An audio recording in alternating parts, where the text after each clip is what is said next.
అయ్యప్ప స్వామి యొక్క ఫలధారణ స్వాములకు ఆర్మూర్ అయ్యప్ప సేవా సమితి ఆధ్వర్యంలో గత నెల నవంబర్ 25 నుండి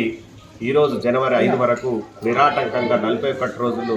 భిక్షా కార్యక్రమం మాలధారణ సభలకు నిర్వహించడం జరిగింది. మరి ఇది ప్రతి సంవత్సరం లాగానే ఈసారి కూడా కొందరు ఆర్థికంగా సాయం చేసిన దాతలతో మరి సేవ చేసిన దాతలతో అయ్యప్ప సేవా సమితి ఆధ్వర్యంలో సుమారు వందలాది మంది అయ్యప్ప మాలధారణ భక్తులు ఇక్కడ భిక్ష తీసుకోవడం జరిగింది. మరి ఇట్టి కార్యక్రమాన్ని మా గురుస్వాములైనటువంటి నగేష్ శర్మ గారి ఆధ్వర్యంలో మరి సీనియర్ గురుస్వాములైనటువంటి జనార్దన్ గౌడ్ స్వామి గారు, ధనంజయ స్వామి గారు, మీసాల రాజేశ్వర్ గారు, మురళి గారు, మరి మాకు ఈ 41 రోజులుగా ఎన్ని బియ్యం అవసరం ఉంటాయో ఆ బియ్యాన్ని మొత్తం కూడా ఒక అన్నదాత వల్లే మసాలా సత్యనారాయణ గారు మరియు ఖానాది గారు, మాట్పల్లి సర్పంచ్, కౌన్సిలర్ రవికుమార్ గారు, రేణుకా జ్యువెలర్స్ గణేష్ గారు, మరి ఇట్లా ఇతోధికంగా మాకు ఆర్థికంగా వెన్నుదన్ను నుండి కార్యక్రమం ముందుకు జరపడం జరిగింది. మరి ఇందులో సీనియర్ గురుస్వాములు ఇక్కడికి వచ్చి అందరూ కూడా సేవ చేయడం జరిగింది. గంగాధర్ గౌడ్ స్వామి కావచ్చు,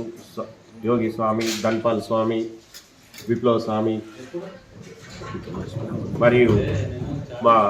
నగేష్ శర్మ గారి వెంట ఉండి అన్ని విధాలు మాకు అత్యధికంగా సాయం చేసినటువంటి రమణ గురుస్వామి గారు, గుడికి సంబంధించినటువంటి గుడి గోపి గారు,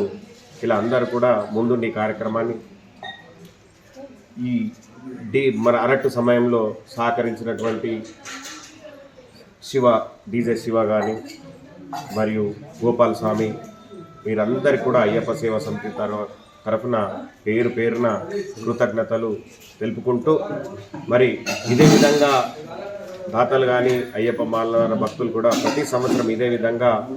ఇంతకంటే అద్భుతంగా కూడా జరపడానికి మేము సేవ చేయడానికి ముందున్నామని తెలుపుకుంటూ, అందరూ కూడా మరొక మంచి మాలధారణ తీసుకున్నటువంటి సందర్భంలో తమలో ఉన్నటువంటి దుర్గుణాలన్నింటినీ త్యజించి మంచి సద్గుణాలతో ప్రజలందరూ ఈ దేశమంతా సస్యశ్యామలంగా సుభిక్షంగా ఉండడానికి ఆ అయ్యప్ప స్వామిని ప్రతి ఒక్కరు వేడుకోవాలని మనస్ఫూర్తిగా కోరుకుంటూ, మరొకసారి ఇక్కడ చేసిన సేవ చేసిన ఆర్థికంగా సాయం చేసిన స్వాములందరికీ కూడా ఆర్మూర్ అయ్యప్ప సేవా సమితి తరఫున పాదాభివందనాలు తెలుసు.